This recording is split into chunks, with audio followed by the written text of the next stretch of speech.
Hello friends, we are going to begin a series of videos on chess tactics. There are a variety of tactics over there, I have listed them and I am going to make the videos in this order, hope so. The tactics are pin, fork, discovered attack, skewer, double check, deflection, overloading, interference, intermediate move, removing the defender, x-ray, decoy, demolition. I will cover all the basic ideas of tactics under these headings, watch out for that. And today we are going to see what is pin. A pin tactic actually works like a normal pin which is used to hold a paper or something like that. How that occurs in chess is we will be immobilizing a piece and that gives us many options to attack. We will be seeing it one by one, so let's start.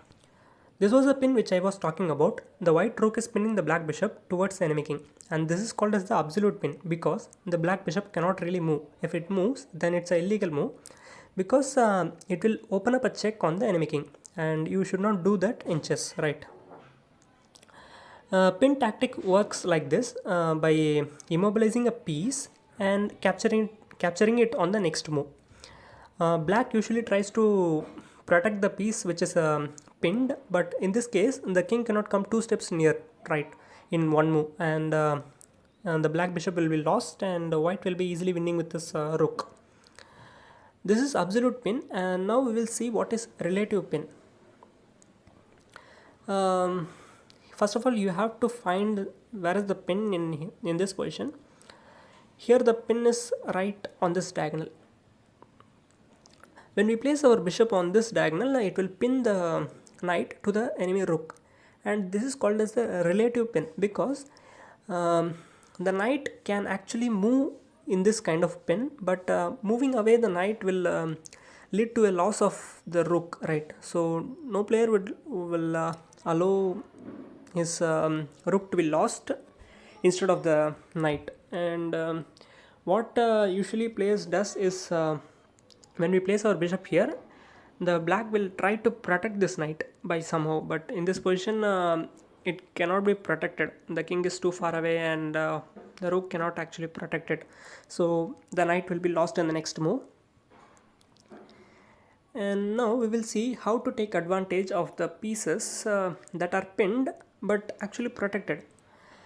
In this position you can see that the white queen is pinning the knight to the enemy king, and it is protected by four pieces, so we cannot capture the knight and give away our queen. But what we can do is to attack the pinned piece with a piece of lower value, like this pawn. When we push this pawn in front, it will attack the knight, and the knight cannot move because it is pinned, and in the next step we will capture the knight, and that will be a good trade for us, right?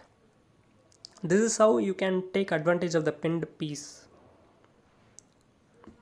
And now this position is taken for you to understand that the pinned piece is actually powerless. Here the pinned piece is this pawn which is pinned against the enemy king, and so this pawn which is giving protection to this bishop is actually powerless, and we can simply capture this bishop, and the pawn cannot capture. If he captures with his queen, we will capture with our rook, and finally the pawn cannot capture, and will be a piece up, right? In here the idea is similar to the previous one. A piece which is seeming to be protected by the bishop, but it is not. We can simply capture the knight with our queen, and he cannot capture our queen because our bishop is pinning this bishop on this diagonal. The bishop can move on this diagonal but not in the opposite diagonal, right? And now this position is taken for you to understand that you have to increase the attackers on the pinned piece. Like in this case, the bishop is pinning the knight to the enemy queen, and it is protected once, and you have to think that there is no one to add protection to it. And so when we place our knight here on d5, we will attack the knight twice, and there is no one to protect it, and we will eventually gain the knight. Even if he protects it with his king, sorry, we will capture the knight because he cannot capture with his king, and when he captures with the queen, we will capture the queen also. So we will be ending up with the queen, and this position is taken for you as a puzzle. Try to find out the pinned piece and comment about how can you take advantage of that. With this final position, I will teach you how to break the pin. In this position, you can see that the black bishop is pinning this knight towards the queen, and so the knight cannot actually move. If it moves, then the white will lose the queen, right? Simply, for breaking a pin, you have to place an equal value piece in between the pin. For example, in this case, if we can place this bishop on this square, it will simply break the pin, right? But here it is not possible. So I will tell you another way to break a pin. The another way is to move the knight itself, but moving away will lose your queen, right? So we will have to move the knight with a more powerful threat than the queen.